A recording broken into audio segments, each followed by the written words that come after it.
way here for our 77 CJ-7 project. Right now, we're on the way to the machine shop where we dropped off all the parts for that 304 AMC V8 that we're going to be putting in the CJ. It's December now, and that was in the summertime when we dropped it off.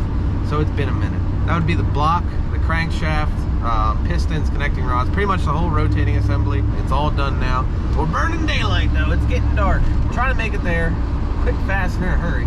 We do have a little bit of a bill waiting for us. We'll talk about it. Let's get the stuff picked up.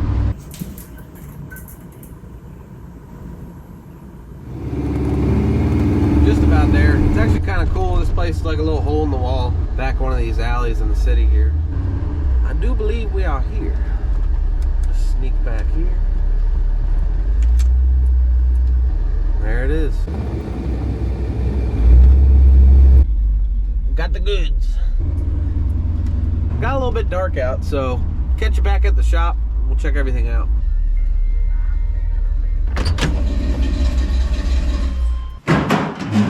Oh yeah. There it all is. This is exciting. I'm gonna start unloading the C10, put it on this here cart.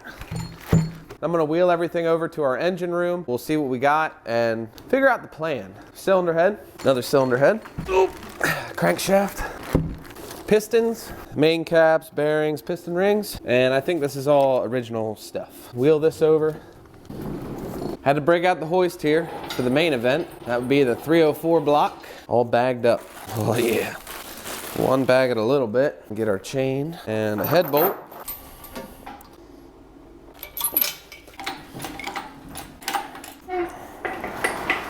I already got the stand set up for 304, so this is a little backwards, but we will manage. Right on. Oh yeah. To the engine room. Welcome to what I call the engine room. Now this is where we're gonna put motors together, starting with our AMC 304 for the CJ.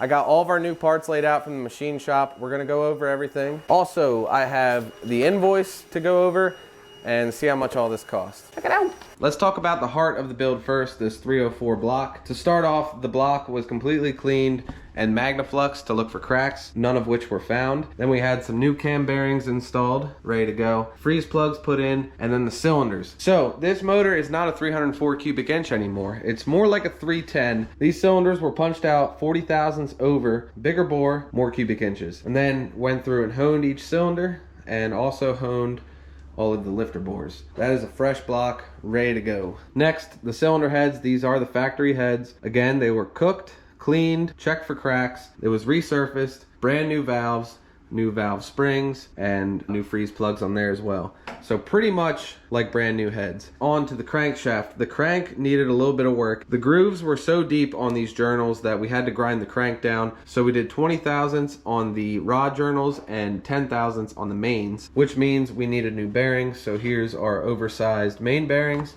and our oversized rod bearings. Then we got our pistons. These are Silverlight 40 thousandths oversized pistons. These are the factory connecting rods with a new wrist pin and new pistons. A new set of piston rings to match. Grab the invoice, see the damage. 2,600 bucks for everything I just mentioned. And if you guys want to see how we itemized everything, I'll throw it up on the screen real quick. It's a lot of money, but considering what we got for that, pretty much a brand new, fresh, ready to go together build. The most exciting part, in my opinion, is I don't have to clean off any old head gaskets or any gaskets for that matter. Everything is clean and ready to be assembled. We can just start building. I'm really happy with it, and I'm excited to get going on this. Next thing we need to go over is all the additional things we're gonna need, including all this stuff. But luckily, we will be able to reuse most all of the parts that go on the engine, which is everything housed in these cabinets. I'm gonna get all this unloaded onto the table, then we'll go over everything, what we're keeping, what we need, and we'll get a list going. I do need to remember, while we're going through all this, it's a budget build. For example, the motor is not getting painted. That is the finish that's gonna be on it when it goes in the Jeep. I need to keep that in mind. Even if they look a little bit rough, if they work fine, we're keeping it, and we're gonna try and reuse everything we can. Keep the budget down. Got all of the old parts scattered about the table here so we can go through them, figure out what we're keeping and what we need to replace. Start from the bottom up. Oil pan. Looks a little rough, very dirty, but can easily be cleaned up, and it's not bent, still in good shape. We're keeping it. Pickup tube. Same deal. Nothing wrong with it. Nothing is clogged up in the screen. Keep that. Here's the old camshaft. That's getting replaced with a modern, higher performance cam. Won't be a crazy wild cam, but just a little more low end torque is the plan. This timing set does not have very many miles on it. It's an Edelbrock unit, double roller. Dad put this on not too many years ago. Still in great shape, nothing wrong with it. Reuse. Even got the old original box. AMC timing covers. I don't hear very many good things about aftermarket ones, so I'm glad I have the original.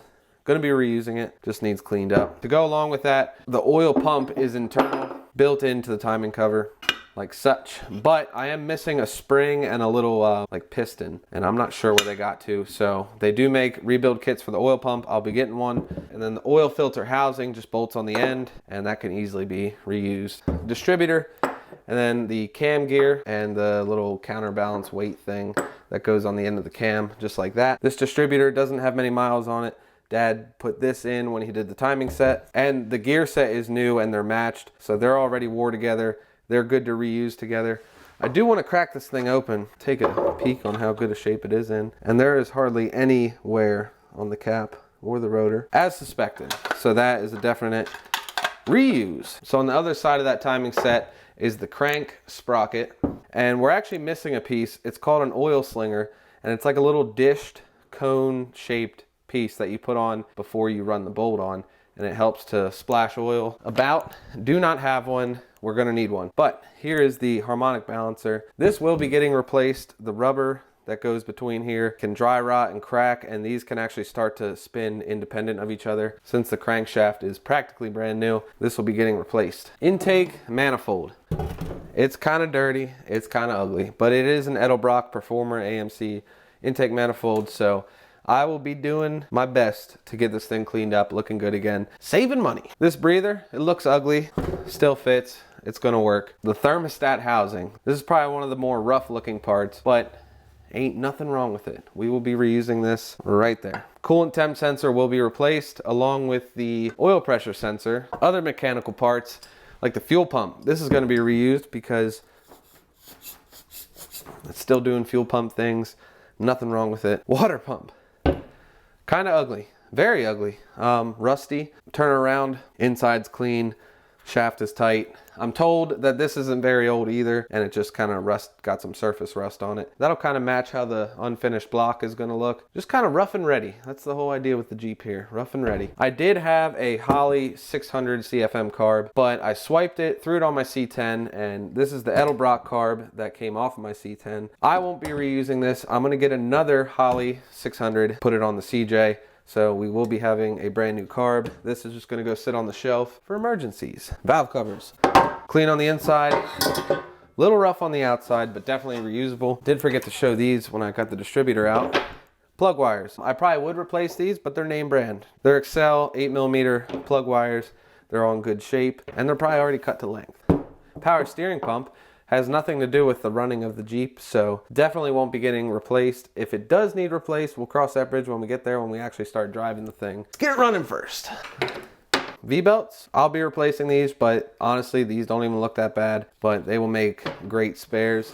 And the oil dipstick, not really much that can go wrong here. Definite reuse. Man, we got a pretty good list going. Still got some stuff left over in the cabinet, brackets and pulleys and all the rubber hoses. That stuff's fine to reuse. Actually, that just reminds me, I need a new fuel line going from the fuel pump up to the carb. There are a few things that we need that aren't anywhere around, like hardware, all new hardware, mainly head bolts. We'll reuse the main cap bolts. They do make complete hardware kits for the 304, so I probably end up just grabbing one. We also need lifters for the new cam and push rods, but we won't be able to measure for push rods till we're pretty well assembled. So that'll come down the line. This does give us a pretty solid list of what we need, but stuff is always gonna come up. We're gonna need something along the way as we're building it. That's just how it goes. Let's go over here and check out the CJ. Now, I had thought about making a run stand since it's a fresh rebuild, like 100% rebuild, making a run stand, but then I thought about it a little bit. If you look at this thing, I mean, this thing is a run stand if you think about it. Once you have the hood off, there's plenty of room to work around. It's gonna be easy to break this thing in right here in its home. We will get new motor mounts, and I will be cleaning up all this wiring, kind of like I did on the C10, making it look nice. I'm not even gonna paint the firewall. We're just gonna throw this engine in here and run it like it is. Maybe we'll fix that big crack. I don't know. Let's just paint chipping. We're all right. Then we're gonna need a new clutch, linkage, stuff like that. But what I'm talking about today is purely just to get it running, because obviously we have to do all the structural stuff, floor pans, all the structural stuff, everything I've been talking about in the last couple videos. New battery, 2017. Yeah. This is cool. It's exciting. I can start ordering parts, getting everything in. Then we can start the rebuild on the engine and get this CJ back on the road. That will wrap it up for this one, guys.